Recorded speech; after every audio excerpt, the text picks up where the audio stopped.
Imagina que comandas una de las formaciones blindadas más poderosas de la historia bélica. Tienes a tu disposición casi 300 tanques, infantería motorizada, baterías de artillería, unidades de reconocimiento y una extensa red logística que se extiende hasta más allá de la frontera. Tus camiones cisterna están cargados. Tienes munición almacenada. Tus hombres están entrenados al más alto nivel que el ejército alemán haya alcanzado jamás. Detrás de ti, el ímpetu de la mayor invasión terrestre de la historia crece como una ola imparable. Y entonces, en la segunda mañana de la guerra, todo se detiene. No por un río, no por un campo minado, no por aviones enemigos, ni por un puente destruido, ni por una emboscada de toda una división enemiga. No, todo se detiene por una sola cosa. Un solo objeto en medio de un camino de tierra en Lituania. No es un muro. No es una fortificación construida tras meses de cuidadosa planificación. Es una máquina, una sola máquina, y ha decidido, por sí sola, que la sexta división panzer alemana no irá a ninguna parte hoy. La fecha es 23 de junio de 1941. Es el segundo día de la Operación Barbarroja. Y lo que está a punto de suceder será registrado, debatido, estudiado y temido en silencio por los especialistas en guerra blindada durante los próximos 80 años. Porque lo que detuvo a toda una división panzer no fue una emboscada brillante, no fue un campo minado perfectamente colocado, no fue la mano de Dios. Era un tanque, un solo tanque, solo, sin apoyo, sin órdenes y sin salida. Y los retuvo durante casi 2 días. Para comprender por qué esto fue tan catastrófico, por qué un solo vehículo pudo detener una división blindada y minar la confianza de comandantes que acababan de conquistar media Europa, es necesario comprender lo que significó junio de 1941 para el ejército alemán. Es necesario comprender la doctrina, la tecnología, la psicología y la certeza absoluta e inquebrantable de que nada en el mundo podía detener a una división panzer en pleno movimiento. Cuando Hitler lanzó la Operación Barbarroja el 22 de junio de 1941, comprometió a más de 3 millones de soldados alemanes en la mayor operación militar de la historia de la humanidad. Esto no sorprendió al alto mando alemán. La habían planeado, simulado, revisado y debatido durante más de un año. La estrategia principal se llamaba Blitzkrieg, guerra relámpago, y ya había demostrado su devastadora eficacia contra Polonia en 1939, contra Francia y los Países Bajos en 1940 y contra Yugoslavia y Grecia en la primavera de 1941. El concepto era elegantemente brutal: romper la línea del frente enemiga con puntas de lanza blindadas de rápido movimiento, no detenerse a consolidar, penetrar profundamente la retaguardia enemiga, cortar sus comunicaciones, destruir su capacidad de razonamiento y dejar que la infantería, de movimiento más lento, los alcanzara y limpiara el caos resultante. La velocidad lo era todo. El impulso lo era todo. En el momento en que una división panzer se detenía, se volvía vulnerable, consumía combustible, daba tiempo al enemigo para reorganizarse, permitía a los comandantes soviéticos, que en ese momento estaban completamente paralizados y conmocionados, las valiosas horas que necesitaban para comprender lo que estaba sucediendo y reaccionar. Los grupos de ejércitos alemanes eran 3 enormes martillos que avanzaban hacia el este. El grupo de ejércitos norte tenía la misión de atravesar los estados bálticos y llegar a Leningrado. El cuarto grupo panzer, el puño blindado del grupo de ejércitos norte, albergaba algunas de las mejores formaciones de tanques de Alemania. Entre ellas se encontraba la sexta división panzer, comandada por el mayor general Franz Landgraf. Esta división se basaba en el Panzer 35T, un tanque de diseño checo que Alemania había adquirido al anexionarse Checoslovaquia en 1938. No era el tanque más potente del arsenal alemán, pero era fiable, estaba bien mantenido y los hombres que lo operaban eran experimentados, estaban motivados y avanzaban con la confianza inquebrantable de un ejército que aún no había perdido una sola campaña importante. La sexta división panzer cruzó la frontera soviética la mañana del 22 de junio, adentrándose en Lituania. Las fuerzas soviéticas que encontraron estaban desorganizadas. Las purgas de Stalin en el cuerpo de oficiales del Ejército Rojo a finales de la década de 1930 habían diezmado la cúpula intelectual militar. Las comunicaciones estaban interrumpidas, las órdenes eran contradictorias y los comandantes de unidad estaban paralizados por el miedo.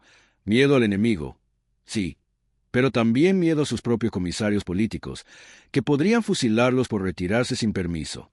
Los soviéticos se desmoronaban prácticamente en todos los frentes por donde avanzaban los alemanes. casi en todas partes. La carretera principal que conducía a Raseiniai, un pequeño pueblo lituano situado en un cruce estratégico, era el eje principal de avance de la Sexta División Panzer. Controlar Raseiniai significaba controlar la red de carreteras que se dirigía al norte y al este. Perderla ponía en peligro las líneas de suministro. El pueblo ya había sido escenario de confusos combates. Unidades blindadas soviéticas operaban en la zona, pero estaban desorganizadas, moviéndose en pequeños grupos, a menudo sin comunicación con sus superiores. Los alemanes esperaban resistencia. No esperaban lo que encontraron la mañana del 23 de junio.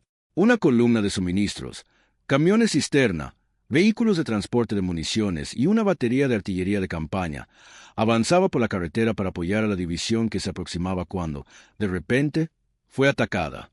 Los camiones explotaron. Los hombres se dispersaron. Una pieza de artillería alemana fue destruida antes de que su dotación pudiera desplegarla. Para cuando los informes llegaron al cuartel general de la división, el panorama inicial era caótico. Algo bloqueaba la carretera al norte de Raseiniai. Algo grande. Algo que no se iba a ir. Cuando llegaron los primeros comandantes de tanques alemanes y observaron a través de sus periscopios y binoculares la figura que se encontraba en medio de la carretera, se produjo un instante, no registrado en ningún documento oficial, pero absolutamente real en los testimonios de los testigos presenciales, de pura confusión, porque el vehículo que bloqueaba la carretera no coincidía con nada de sus manuales de identificación. Era enorme, casi desmesurado comparado con cualquier cosa que los alemanes estuvieran acostumbrados a ver. Era tan ancho como la carretera. Su casco era grueso, redondeado, pesado, y se asentaba en el suelo con la autoridad impasible de una catedral. Era un KV-1, y los alemanes no tenían ni idea de a qué se enfrentaban. El tanque Kliment Voroshilov, KV, recibió su nombre de uno de los generales favoritos de Stalin, un hombre cuya competencia militar era muy cuestionable, pero cuya lealtad política era incuestionable. Sin embargo, el tanque en sí era algo extraordinario. Los ingenieros soviéticos habían estado desarrollando conceptos de tanques pesados a lo largo de finales de la década de 1930, aprendiendo de la guerra de invierno contra Finlandia en 1939 y 1940, donde los tanques soviéticos más ligeros habían demostrado ser peligrosamente vulnerables a las armas antitanque finlandesas. El KV-1, que entró en producción en 1940, fue la respuesta a todos los problemas que habían identificado. El blindaje era extraordinario. Los laterales del casco tenían 75 milímetros de espesor. La torreta era de acero laminado de entre 75 y 90 milímetros. La placa frontal del glacis era lo suficientemente gruesa y angular como para que el cañón antitanque alemán estándar, el PaK-36 de 37 milímetros, pudiera dispararle sin cesar y prácticamente no lograra nada. Las tripulaciones de los tanques alemanes llamaban al PaK-36 Ehrensankloppgerät, el llamador de la puerta del ejército, porque eso era esencialmente lo único que podía hacer contra el blindaje pesado soviético, llamar cortésmente y esperar a ser ignorado. Contra un KV-1 no solo era ineficaz, sino irrelevante. Los proyectiles simplemente rebotaban, dejando pequeñas marcas en la superficie que la tripulación del tanque podría ni siquiera notar. El KV-1 pesaba aproximadamente 45 toneladas métricas, casi el doble que la mayoría de los tanques alemanes de 1941. Estaba propulsado por un motor diésel de 600 caballos de fuerza y alcanzaba una velocidad de unos 35 kilómetros por hora en buenas carreteras. Estaba armado con un cañón de 76,2 milímetros capaz de penetrar el blindaje de cualquier tanque alemán con el que pudiera encontrarse. Contaba con una tripulación de 5 personas, comandante, artillero, cargador, conductor y operador de radio, y transportaba suficiente munición y combustible para operar durante largos periodos en apoyo. El tanque que se encontraba en la carretera al norte de Raseiniai la mañana del 23 de junio pertenecía, según los registros alemanes y los relatos de supervivientes soviéticos, a la segunda división de tanques del tercer cuerpo mecanizado. Las formaciones blindadas soviéticas en Lituania ya estaban siendo diezmadas por la velocidad del avance alemán. Las unidades habían perdido el contacto entre sí. Algunas intentaban contraatacar siguiendo órdenes obsoletas. Otras simplemente se movían con la esperanza de encontrar fuerzas aliadas. Y este KV-1 en particular, con su tripulación probablemente aislada, su radio posiblemente dañada o simplemente saturada por el ruido y la confusión, se encontraba solo en una carretera por donde avanzaba el enemigo.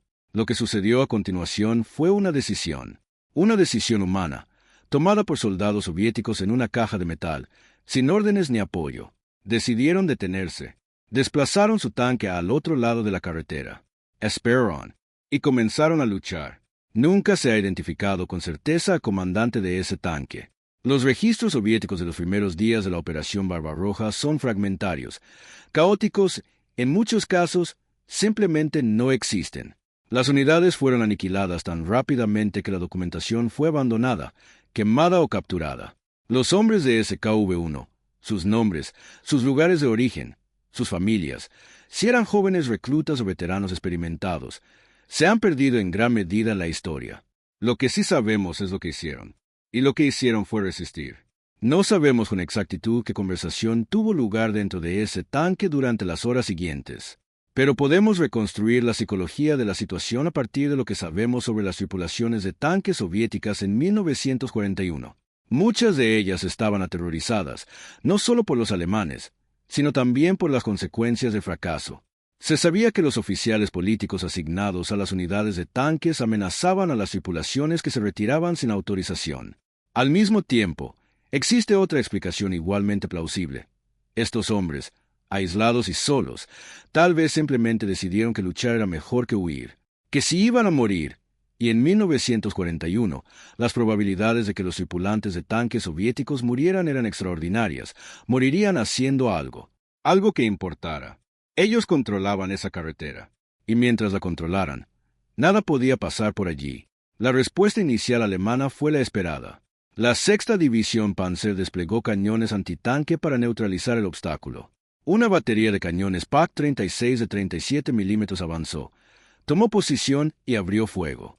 Los proyectiles rebotaron en el blindaje del KV-1. El tanque respondió destruyendo uno de los cañones antitanque y matando a varios de sus tripulantes. Los alemanes lo intentaron de nuevo, moviendo los cañones restantes a distintos ángulos, buscando un punto débil. El resultado fue el mismo. Los proyectiles no penetraron. En algunos casos, la tripulación del tanque ni siquiera necesitó mover su vehículo. Los impactos contra el grueso acero eran ruidosos y molestos, no una amenaza mortal. Los registros alemanes del combate describen la frustración casi alucinatoria de ver cómo la munición antitanque convencional era inútil. Un oficial alemán escribió más tarde que era como lanzar guijarros a una fortaleza. La división entonces desplegó sus tanques. Los tanques Panzer 35T, el armamento principal de la división, se posicionaron y atacaron al KV-1 con sus cañones principales de 37 milímetros. El resultado fue idéntico. Los proyectiles rebotaron. El KV-1 respondió al fuego con mucha más contundencia. Los tanques alemanes retrocedieron.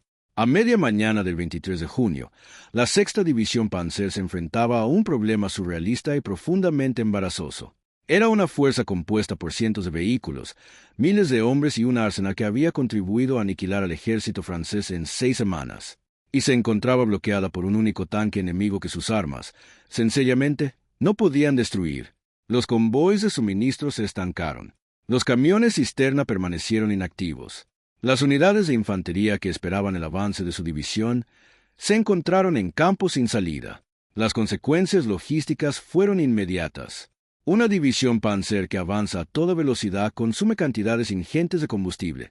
Los vehículos de la Sexta División Panzer requerían miles de litros de gasolina y diésel cada día. Cada hora que la división permanecía inactiva era una hora de combustible consumido por motores en ralentí, una hora de impulso perdido, una hora de ventaja cedida a un enemigo que necesitaba desesperadamente tiempo para reorganizarse.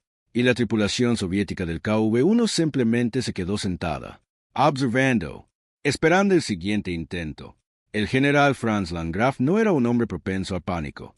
Había comandado fuerzas blindadas durante la campaña en Francia y comprendía la dinámica de la guerra mecanizada.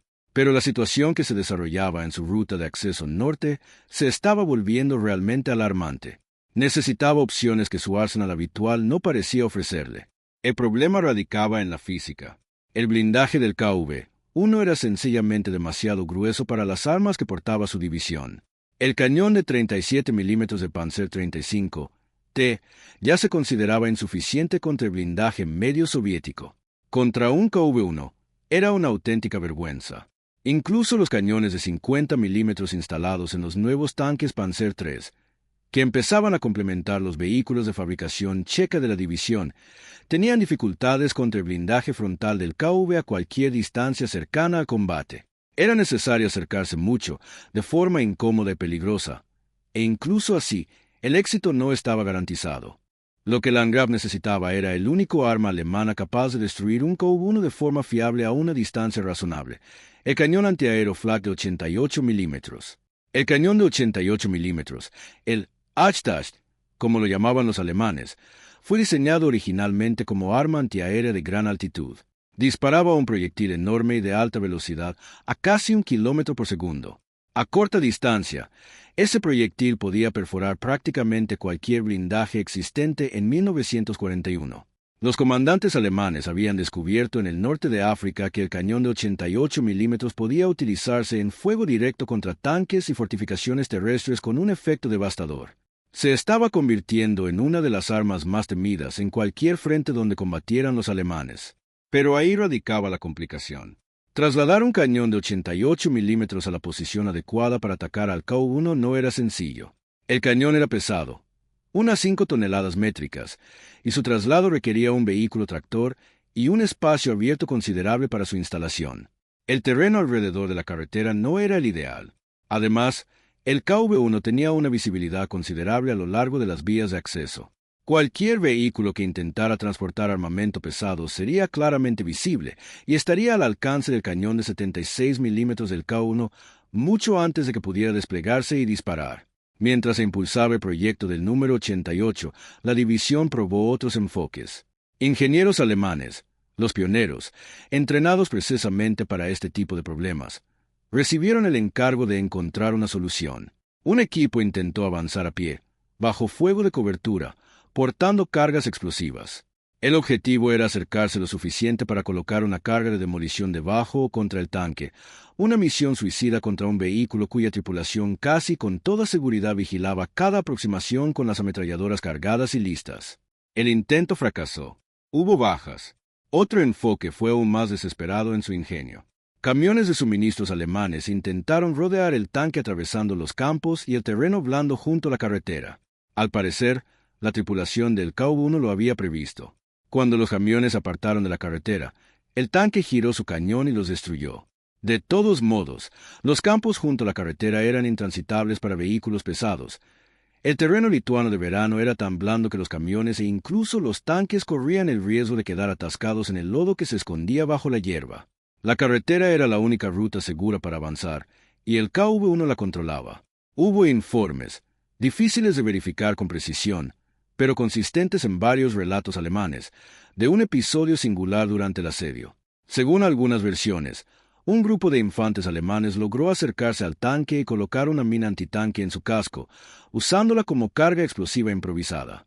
La mina detonó, destruyendo uno de los tanques de combustible externos del KV-1 y posiblemente dañando un eslabón de la oruga. Sin embargo, el tanque siguió funcionando. La tripulación, aparentemente ilesa, respondió disparando contra la infantería con ametralladoras. El intento resultó prácticamente inútil. En un momento dado, la artillería alemana apuntó al tanque. Los obuses dispararon proyectiles indirectos contra la posición del KV-1. Los proyectiles cayeron a su alrededor, removiendo el suelo lituano. El tanque recibió múltiples impactos, pero no dejó de moverse. La artillería de campaña alemana de 105 milímetros, el obús divisional estándar, simplemente no tenía la potencia suficiente para destruir un KV-1 con fuego indirecto de forma fiable, y la fragmentación de los impactos cercanos fue insuficiente para dañar el tren de rodaje o las mirillas del tanque lo suficiente como para dejarlo inoperativo en combate. Lo que estaba sucediendo, y lo que los comandantes alemanes se esforzaban por explicar en sus informes iniciales, era un choque fundamental entre los supuestos de la doctrina de la guerra relámpago y la cruda realidad de los blindados pesados soviéticos. La guerra relámpago funcionaba porque los tanques alemanes eran más rápidos, sus comandantes eran más flexibles y estaban mejor entrenados. Sus comunicaciones por radio les proporcionaban una enorme ventaja en cuanto a conocimiento de la situación, y el armamento antitanque de sus oponentes era insuficiente para detener los blindados alemanes de calibre medio. La doctrina nunca se había puesto a prueba realmente contra un vehículo que las armas antitanque alemanas simplemente no podían destruir. El KV-1 no era solo un tanque. Era una crisis conceptual hecha de acero. A medida que avanzaban las horas del 23 de junio, el ambiente en el cuartel general de la Sexta División Panzer pasó de la irritación a una auténtica ansiedad estratégica. La división estaba perdiendo un tiempo que no podía permitirse.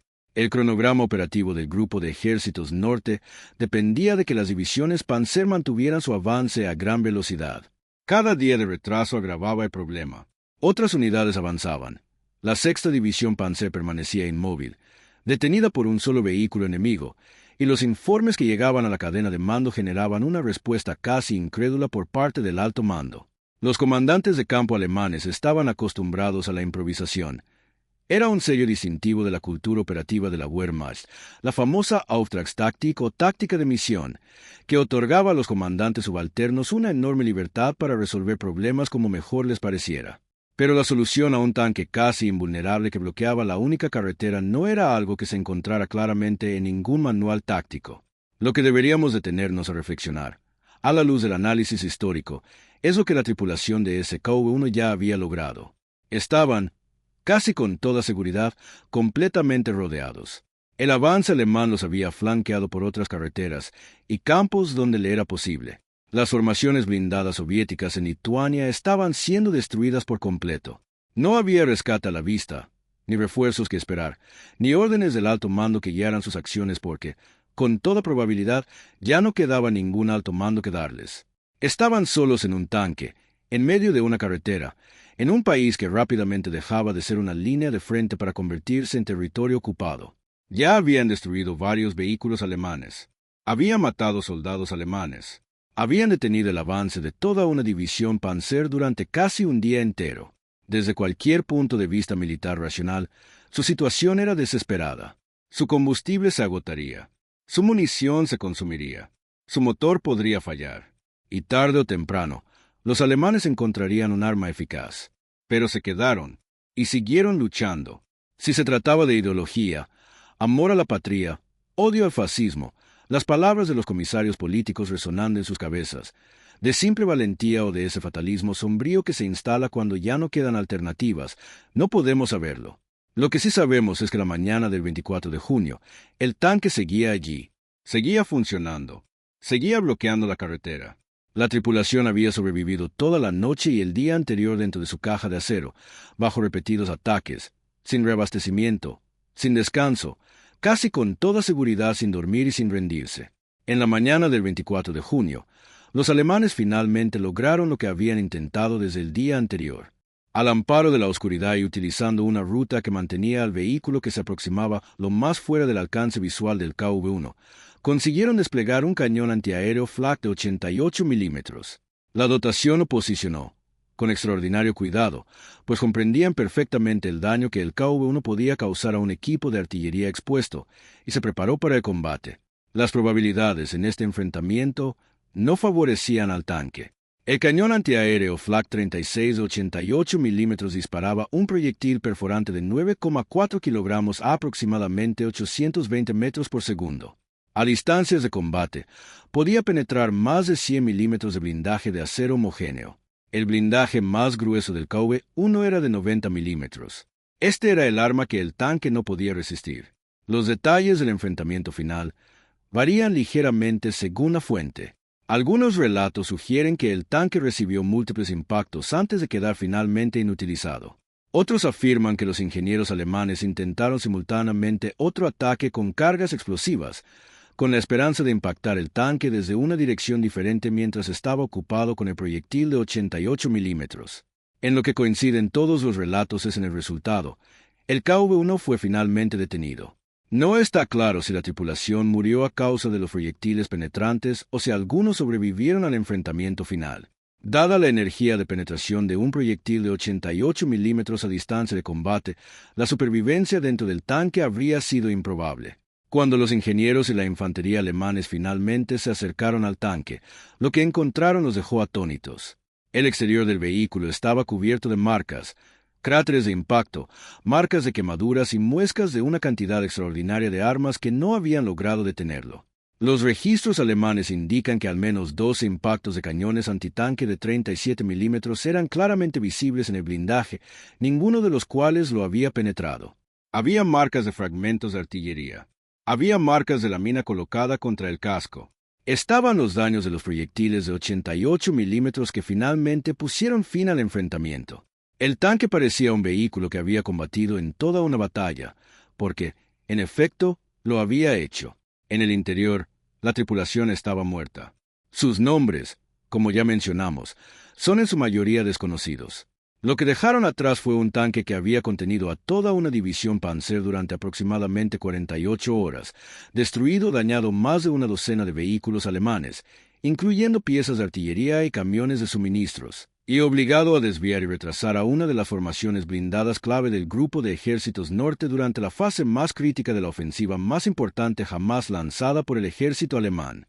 Las implicaciones de Raseiniai y la extraña y prolongada batalla del único KV-1 se extendieron de maneras que aún son visibles en la forma en que se entiende y se lleva a cabo la guerra blindada en la actualidad. Para los alemanes, el encuentro supuso una conmoción profunda. Los informes posteriores a la acción de la Sexta División Panzer describían el enfrentamiento con una precisión técnica casi atónita que apenas disimulaba la alarma subyacente. Estos informes llegaron hasta el cuartel general del Cuarto Grupo Panzer y se incorporaron a los archivos del Grupo de Ejércitos Norte. El problema de los blindados pesados soviéticos no era nuevo. La inteligencia había sugerido que los soviéticos poseían tanques pesados, y se habían producido enfrentamientos con tanques KV-34 en las primeras horas de la Operación Barbarroja. Pero la frustración concentrada y documentada de una división entera detenida por un solo vehículo puso de manifiesto la gravedad del asunto. La doctrina antitanque estándar del ejército alemán estaba en crisis. El PaK-36, el llamador de puertas, ya estaba siendo reemplazado por cañones antitanque más potentes de 50-75 milímetros, pero la producción y distribución de estas armas no habían seguido el ritmo de la magnitud de la Operación Barbarroja. El cañón antiaéreo Flak de 88 milímetros había demostrado su valía una vez más, pero no estaba diseñado como cañón antitanque, y el uso de valiosos recursos antiaéreos en funciones de apoyo terrestre generaba sus propios problemas. El desarrollo de un cañón antitanque de 88 milímetros específicamente diseñado, el PaK-43, que se convirtió en una de las armas antitanque más temidas de la guerra, se aceleró como respuesta directa a enfrentamientos como el de Raseiniai. El cañón de cañón largo de 75 milímetros que equiparía las últimas versiones de Panzer IV y el tanque Panzer también se impulsó ante la necesidad urgente de una nueva clase de capacidad antitanque. Para la Unión Soviética, la situación era compleja. En el caos del verano de 1941, el heroísmo de la tripulación de un tanque que contuvo a una división alemana durante 2 días no fue celebrado de inmediato. El ejército soviético estaba siendo derrotado de forma catastrófica. Cientos de miles de soldados soviéticos morían, eran capturados o se dispersaban. Los informes soviéticos se centraban en la magnitud del desastre, no en los actos individuales de resistencia, porque reconocer estos actos implicaba reconocer que la resistencia había fracasado, lo que planteaba interrogantes sobre el liderazgo y la doctrina que nadie en el Kremlin quería responder en el verano de 1941. Solo más tarde, cuando la Unión Soviética sobrevivió, se estabilizó y comenzó a documentar los primeros meses de la guerra, se empezaron a analizar y, finalmente, a celebrar encuentros como el de Raseiniai. La tripulación del KV-1 representaba a miles de soldados soviéticos en aquellas terribles primeras semanas, aislados, con escaso apoyo táctico, enfrentándose a un enemigo de aterradora eficacia, pero negándose a simplemente dejar de luchar. La batalla se convirtió, en la historiografía militar soviética y posteriormente rusa, en un símbolo de lo que el coraje individual y el armamento superior, incluso en aislamiento, podían lograr contra una fuerza que, de otro modo, sería imparable. Las lecciones tácticas para la guerra blindada fueron contundentes. Un solo vehículo blindado pesado, bien posicionado en un punto estratégico del terreno, podía multiplicar su fuerza mucho más allá de su número. Este no era un concepto nuevo en teoría. Las fortificaciones siempre lo habían sabido, y la idea de una posición de bloqueo era fundamental para la doctrina militar. Pero el KV-1 en Raseiniai lo demostró con una claridad casi de laboratorio en el contexto de la guerra mecanizada. Un tanque, en el lugar adecuado, con una tripulación dispuesta a mantener la posición sin órdenes ni apoyo, podía detener a una división blindada. Esta lección fue asimilada, lenta e imperfectamente, bajo la brutal tutela de 4 años más de guerra, por todos los principales ejércitos de ambos bandos de conflicto. La importancia de las operaciones de armas combinadas, donde los tanques reciben apoyo de infantería, cañones antitanque, artillería y apoyo aéreo cercano, quedó terriblemente clara.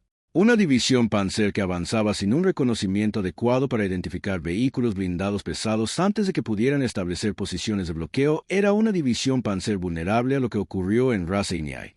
El no detectar ni informar de la presencia del KV-1 antes de que se instalara en la carretera fue un fallo de inteligencia y reconocimiento, una lección que resonó en la planificación operativa alemana durante el resto de la campaña del Frente Oriental.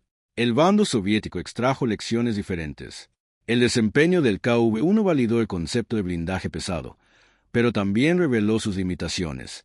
Un KV-1 aislado, sin reabastecimiento de combustible, sin protección de infantería, sin cobertura aérea y sin comunicación con el alto mando, estaba condenado a fracaso, independientemente del grosor de su blindaje. La doctrina militar soviética, que evolucionó durante la guerra, hizo cada vez más hincapié en la coordinación de armas combinadas. Los tanquistas no operaban de forma aislada, sino que formaban parte de formaciones integradas donde la infantería, la artillería y los blindados trabajaban conjuntamente. Las catastróficas pérdidas de 1941, de las cuales Ras el Khyai fue solo una pequeña muestra de un horror inmenso, dieron como resultado, para 1944, un ejército rojo que, en muchos aspectos, era más eficaz en la guerra de armas combinadas que la fuerza contra la que originalmente se había propuesto luchar. El propio KV-1 se sometió a un desarrollo continuo y finalmente fue reemplazado por el KV-1S, el KV-2 y, en última instancia, por las series de tanques pesados, la serie Joseph Stalin, cuya variante I-2, con su enorme cañón de 122 milímetros, se enfrentó a los tanques alemanes Panzer y Tiger en condiciones casi de igualdad durante los últimos años de la guerra. El linaje desde aquel tanque solitario en Ras el Khyai hasta el IS-2 que combatió en Berlín en abril de 1945 es directo. Cada versión representa la determinación del ejército soviético de mantener el principio de que el blindaje importa, que el grosor cuenta, que un tanque que el enemigo no puede destruir vale más que una docena de tanques que sí puede. Pero hay algo más en Ras el Khyai que se resiste a ser categorizado simplemente como una lección de doctrina de blindados o teoría de armas combinadas. Algo que persiste en el silencio entre el análisis táctico. 48 horas. Una tripulación de 5 hombres, sin órdenes, sin apoyo, sin salida, toda una división Panzer inmovilizada. La historia registra millones de actos de valentía de la Segunda Guerra Mundial. Registra grandes estrategias, batallas decisivas y momentos cruciales que transformaron el mapa mundial. Registra los nombres de los generales, el número de ejércitos y las estadísticas de producción y bajas. Lo que le cuesta registrar, lo que se escapa entre líneas de los documentos oficiales y los informes posteriores a la acción, es el instante en que un ser humano, ante una situación imposible, toma una decisión. La tripulación de aquel KV-1 podría haber abandonado el tanque. Podrían haber abierto las escotillas en la noche, haberse escabullido hacia la campiña lituana e intentado dirigirse al este para encontrar lo que quedara de las líneas soviéticas. Nadie se habría enterado. No había testigos importantes. El ejército alemán estaba por todas partes, y las posibilidades de escape eran prácticamente nulas, pero las de sobrevivir dentro del tanque también eran casi nulas. Podrían haberse rendido. En ese momento, las fuerzas alemanas estaban capturando prisioneros soviéticos, y si bien los prisioneros de guerra soviéticos se enfrentaban a condiciones horribles, una tragedia aparte que marcó toda la guerra, al menos inicialmente estaban vivos. No se fueron, no se rindieron, permanecieron en su tanque, lucharon y mantuvieron el control de esa carretera durante 2 días. ¿Por qué? Podemos especular. Podemos recurrir a la ideología, al entrenamiento, a esa bravuconería que a veces descubren los jóvenes en situaciones extremas. Podemos señalar que el sistema soviético de control político hacía que la retirada sin órdenes fuera realmente peligrosa. Podemos observar que la psicología de la tripulación de un tanque, físicamente encerrada, aislada del mundo exterior, absolutamente interdependiente, crea una especie de identidad colectiva que podría hacer que abandonar el vehículo se sintiera como una traición a algo más profundo que las órdenes. Pero, en definitiva, no lo sabemos. Y quizás eso sea lo más importante que debemos reconocer. No conocemos sus nombres. No conocemos sus razones. No sabemos si tenían miedo, calma, furia o resignación. Lo que sí sabemos es lo que hicieron. Y lo que hicieron Mantener inmovilizada a toda una división Panzer durante 48 horas, a costa de sus propias vidas, fue uno de esos momentos que la historia engulle sin digerir del todo. Un momento demasiado insignificante para cambiar el resultado de la guerra, demasiado importante para ser simplemente olvidado. La Sexta División Panzer Alemana reanudó su avance el 24 de junio de 1941, tras la destrucción definitiva del KV-1. Avanzó hacia el norte y el este, sumándose a la extenuante campaña que acabaría estancada en el barro y la nieve a las afueras de Leningrado. La Segunda División de Tanques soviética, de la que casi con toda seguridad formaba parte el KV-1, fue prácticamente aniquilada en las primeras semanas de la Operación Barbarroja. El Tercer Cuerpo Mecanizado, la formación más numerosa, quedó devastado. Los estados bálticos cayeron rápidamente. El primer verano del Frente Oriental fue una catástrofe casi inimaginable para la Unión Soviética. Cerca de 3 millones de soldados soviéticos murieron, resultaron heridos o fueron capturados en los primeros 6 meses de la guerra. Ante semejante magnitud de tragedia, 2 días, 5 hombres y un tanque parecen una cifra increíblemente pequeña. Y, sin embargo, la historia perdura. Perdura en los informes alemanes posteriores a la batalla que describen la humillación de una división invencible detenida por un solo vehículo. Perdura en las historias militares soviéticas y rusas que celebran la resistencia contra todo pronóstico. Perdura en la literatura académica sobre el desarrollo de tanques y la doctrina antitanque, donde el KV-1 en Raseiniai aparece como un caso de estudio de lo que pueden lograr los vehículos blindados adecuados. Perdura porque contiene algo irreductible, algo que no puede ser filtrado por los cálculos de los historiadores ni por las racionalizaciones de los autores de doctrinas. Sobrevive porque, en esencia, es una historia de obstinación, de la negativa a aceptar que la situación es desesperada solo porque es evidente. De 5 hombres en una caja de acero en una carretera lituana que deciden, sin órdenes y sin esperanza, hacer esperar al ejército más grande del mundo. Esperó. Murieron. Finalmente, el camino se abrió. Pero durante 48 horas permanecieron invictos. Y eso, en la terrible aritmética del Frente Oriental, era extraordinario. Hoy reina la tranquilidad en las afueras de Raseiniai. La carretera, pavimentada, ensanchada y modernizada a lo largo de las décadas, transporta camiones y automóviles lituanos entre pueblos que han cambiado sus letreros, sus banderas y sus dueños innumerables veces a lo largo de las generaciones. No hay ninguna señal que indique el lugar donde se encontraba el KV-1, o si la hay, es poco conocida. El punto exacto donde 5 tanquistas soviéticos resistieron el ataque de una división blindada durante 2 días permanece, al igual que los propios hombres, en el anonimato. Pero la tierra recuerda, como siempre lo hace la tierra cerca de los antiguos campos de batalla, en los fragmentos oxidados que afloran ocasionalmente tras fuertes lluvias, en la textura ligeramente irregular del suelo donde los vehículos agitaban y caían los proyectiles, en la geografía invisible de la violencia que subyace al paisaje cotidiano de tiempos de paz. En algún lugar bajo esa carretera asfaltada o en los campos contiguos, aún existen las pruebas físicas de esas 48 horas. Casquillos de bala, fragmentos de acero, quizás los restos corroídos de munición que nunca se disparó porque la dotación murió antes de poder hacerlo. La historia está plagada de batallas decididas por superioridad numérica, tecnológica, logística y planificación. La batalla del KV-1 en Raseiniai no se decidió por ninguno de esos factores. Se decidió por la decisión de 5 hombres de mantener su posición. El resultado, en última instancia, fue el mismo. El avance alemán continuó, Lituania fue ocupada y la guerra se extendió hacia el este con una fuerza arrolladora. Estratégicamente hablando, esas 48 horas no cambiaron nada, pero lo cambiaron todo, como solo los actos de valentía pura, irracional e impulsiva pueden hacerlo. Demostraron, a los alemanes, a la historia, a cualquiera que haya estudiado la batalla desde entonces, que la voluntad humana individual, protegida por una armadura y orientada hacia un camino, es capaz de algo que ninguna planificación militar puede prever fácilmente. La absurda trampa que inmovilizó a toda una división Panzer no era un campo minado ni una posición defensiva ingeniosamente preparada. No fue fruto de meses de preparación ni de una genialidad estratégica. Fueron 5 hombres que decidieron detenerse. Y durante 48 horas, en el verano más sangriento que el mundo jamás había visto, hicieron precisamente eso. Si has seguido leyendo esta historia hasta aquí, es porque en algún lugar de tu interior, algo reaccionó ante esos 5 hombres en su tanque. ante la imagen de 5 personas que se negaban a moverse, frente a todo lo que se les oponía, por razones que jamás comprenderemos del todo. Esa reacción tiene valor. Ese impulso, reconocer y honrar el coraje cuando lo encontramos, incluso cuando proviene de lugares inesperados, es una de las mejores cosas de ser humano. Si este documental te conmovió o te enseñó algo nuevo, tómate un segundo y dale a me gusta.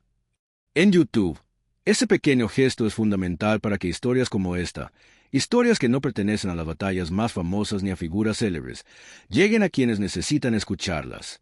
Cada me gusta ayuda a que este canal llegue a alguien que desconocía la historia del KV-1 en Rasignai y que ahora podría conocerla. Y si quieres más historia como esta, los rincones ocultos de la historia militar, los momentos de los que nadie habla, la gente común que hizo cosas extraordinarias en las peores circunstancias imaginables, suscríbete a Historia de Batalla TV. Estamos aquí cada semana, profundizando en las batallas que cambiaron el mundo y en los seres humanos que lucharon en ellas. Quiero preguntarles algo. En los comentarios, díganme, ¿qué creen que mantuvo a esa tripulación en el tanque? ¿Fue la ideología? ¿El coraje? ¿La lealtad entre ellos? ¿El miedo a lo que no se podía hacer? De verdad quiero saber su opinión. Estas conversaciones en los comentarios, sus reflexiones, las historias de sus familias, sus propias perspectivas sobre la historia, son lo que hacen de este canal algo más que un simple video. Lo convierten en una comunidad. La próxima vez en Historia de Batalla TV, nos adentramos en una situación imposible de otro tipo. Un solo oficial de infantería, un puñado de hombres y una posición que, según la doctrina militar, era inexpugnable. 3 días, sin relevo, y una decisión que cambió el rumbo de una campaña que nadie recuerda. No se lo pierdan. Gracias por estar aquí. Gracias por su interés en la historia. Gracias por honrar a las personas, de todos los bandos de todas las guerras, que vivieron y murieron en momentos como el que exploramos hoy. Esta comunidad se construye gracias a su curiosidad y generosidad, y les agradezco a cada uno de ustedes. Hasta la próxima.